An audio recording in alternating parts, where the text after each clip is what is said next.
Hello, everyone. How are you today? I hope you're doing well, smiling and joyful, feeling spring in your step. I've got mine.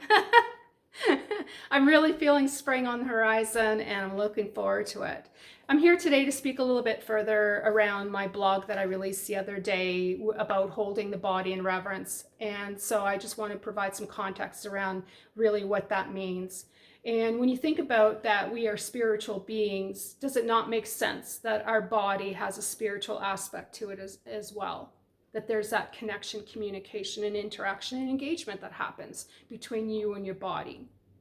And so I believe that there's that is I've had my blinders on for so long in my life that it wasn't until I started within my studies of that I realized that there's more to who we are, not just within who we are in our spirit, but now when you think about our shell, this body, we chose that before we incarnated. So if there was that kind of dynamic happening before incarnation, why would we think that our body is just a body? Now, it's not. There's a spiritual aspect to it, and there's something very magical and unseen that happens between our soul and the body. And that's what I want to bring attention to. So our life experiences can traumatize us to a place where we don't consider these kinds of aspects to who we are and what we're all about and what the power that we have within us because of the trauma that we've experienced. But when we can let go of that kind of stuff and move into residence, spiritual residence with our body, there is an undertaking and a healing that transpires and an alignment and oneness that comes together. So this body of ours is about befriending it, having a relationship with it like you've never had one with your body before. And if you have a really good relationship with your body, I celebrate you. I truly, truly do, because I have suffered and I have suffered, but there's also been a very toxic relationship I've had with my body for a lot of my life. So for me to be in this place now to speak to you today is really why I'm so passionate about it, is because I don't want anyone else to have to be stuck into a place where they're not happy with their body or and about their body, but to be able to move into a loving relationship with it, to end their suffering, to end the pain, to end all that burden of what weighs you down in terms of your body. This is about becoming becoming in not only in alignment but in unison with it. This is about loving it and appreciating it, accepting your body, being kind to it, understanding the fact that, it has its own innate wisdom. So trust that wisdom, trust your body.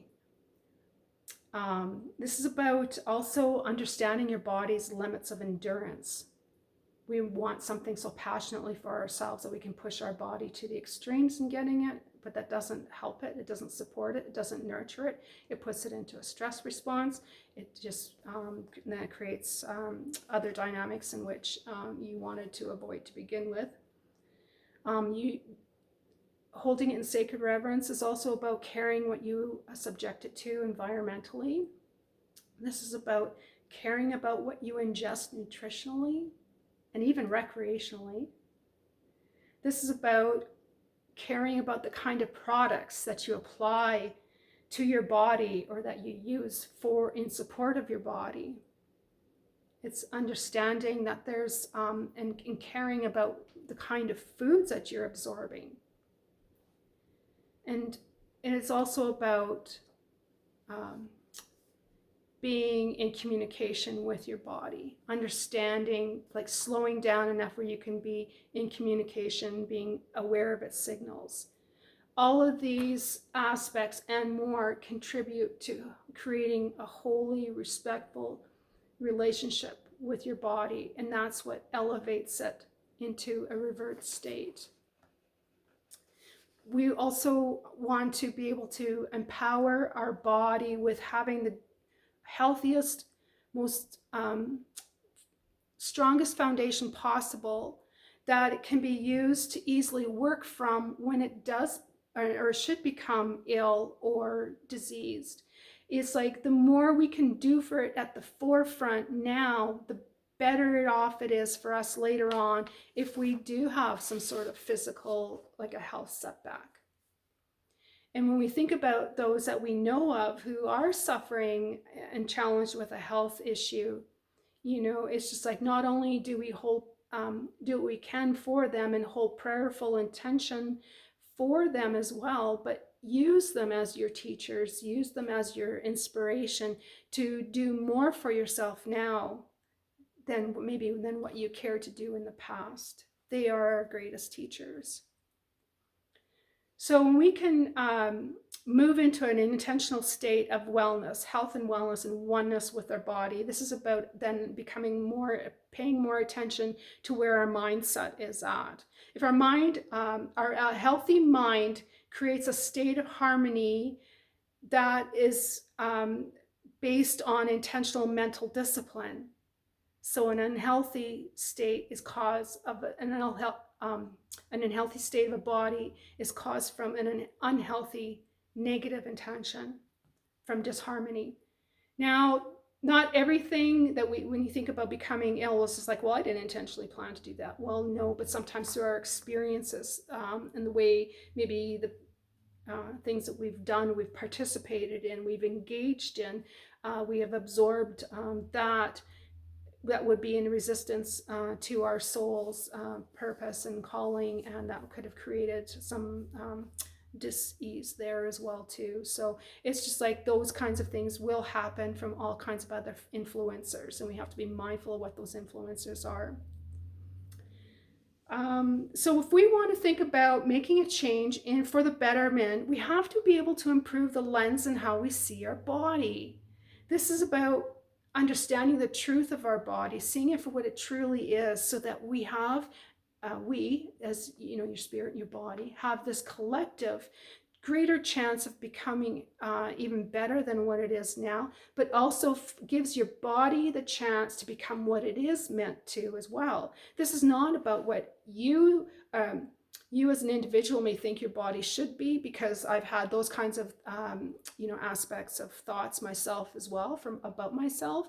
And if we can release the boundaries and the restrictions and those judgments and unrealistic expectations around what our body should be like, what it should do in terms of things that we want over and above the natural expectation, it just frees the body up to become more into harmony with what it is meant to be. And part of that, that allowing is about changing our belief systems, our thoughts, our feelings, our criticisms, the judgments, the unrealistic expectations, as I mentioned before. But it's also about the storylines of what we've been saying about our body as well, too. Every thought, feeling, emotion, action, response, the criticism, judgments, all of that stuff, that all our body is listening, and it responds to all of that. And so it is about becoming very mindful about where we're at within all those elements. And it's also important that we heal the past as well too. We can't stay in our victimhood. We have to be able to empower ourselves to move forward the best we can. We need to be able to heal our past, to let go of the past. And it's about forgiving the past, forgiving yourself, forgiving others. Loving the awareness of what's come out of it for you.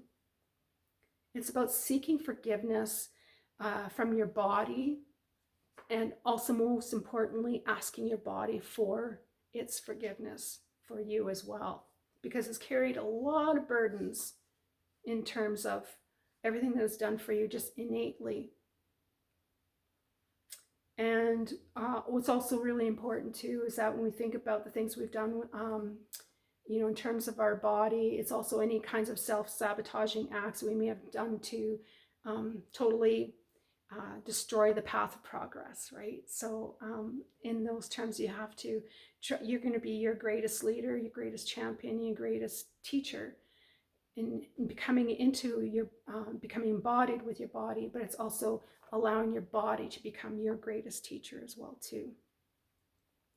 So in order to do all of that, move into an improved relationship, it's like once, when you can heal the unhealthy belief systems and feelings and toxicities that lie there, and the judgments and criticism, you move into a relationship that is a that can be empowering for your body. Now, as you move into relationship with your body, move into it like you would move into a relationship with someone else as well too.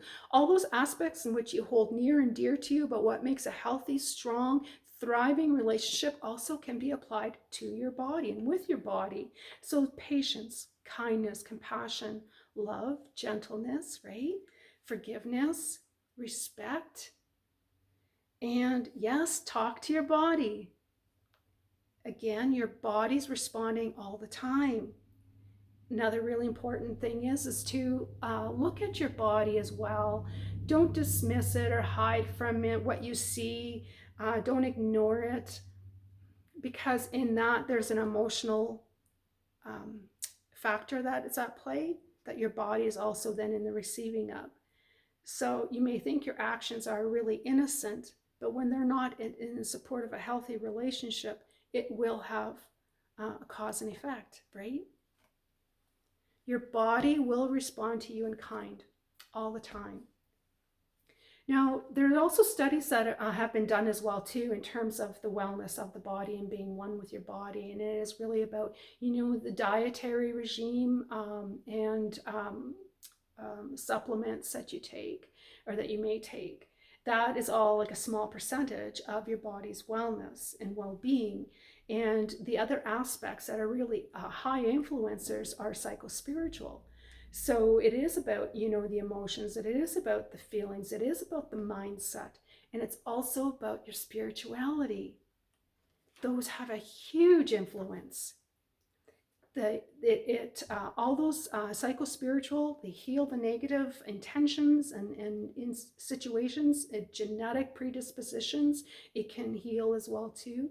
So there's healing that the psychospiritual elements can contribute towards healing the body.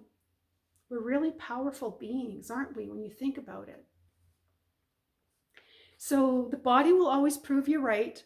So it's really, really important to reflect on what it is that your body is showing you, and in terms of your beliefs, your feelings, your thoughts, the actions, and all kinds of ways in which you either enhance it or maybe not support it as well as what you could. So when you think about our spiritual aspects of being a spiritual being, that our spirituality has such a high influence on our body's wellness, that there's also studies that have been shown and proven that the more that one participates within a church or an intentional prayer with group, it has a united, powerful healing force that happens and transpires. So there really is power in prayer. There really is power in numbers. So as much as, we hold prayer for ourselves, that doesn't dismiss that power in which our prayer results in. It also encourages us to be in community with people as well too, and to know that there is, great purpose for that as well. So when you intentionally become your body's change maker, do so with patience and gentleness. This doesn't have an overnight happening. It didn't for me. I mean, I had a lifelong undoing and releasing to have to move into. I still am working through my process. We're all like, there's everything that we've absorbed and we've experienced all comes up for healing. It all happens within layers. It doesn't all happen at once. It would be too traumatic for us to have to deal with that all at once. So have patience. Don't judge yourself. Don't judge your body. Allow the healing process just to unfold the way it is, and believe in yourself. Believe in your body. Its potentials and possibilities are even beyond our human understanding. So it's just, yes, there's human understanding there, there's science there, but our spiritual aspect, from a spiritual aspect, there's even greater depths of understanding there that we have not yet, I have not yet consciously tapped into. So believe there is a greater powerful force that is happening beyond your humanness that you can tap into as a resource.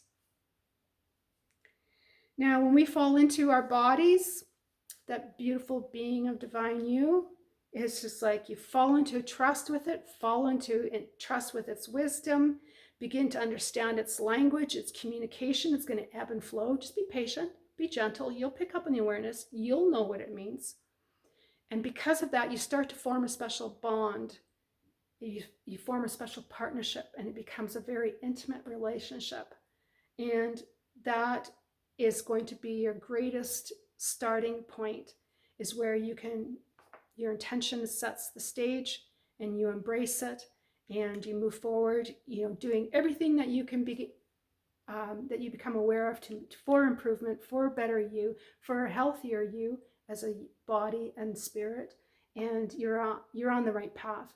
It's a lot better than just sitting there wondering and waiting for somebody else to do it. Or, there have been lots of studies and stories that have been proven and shown that the more we can improve our emotions, our mental state, our spirituality, that all has a great influence on our physical aspect. So with that, I thank you for listening to me today, and I appreciate you being here. Breathe love, breathe peace.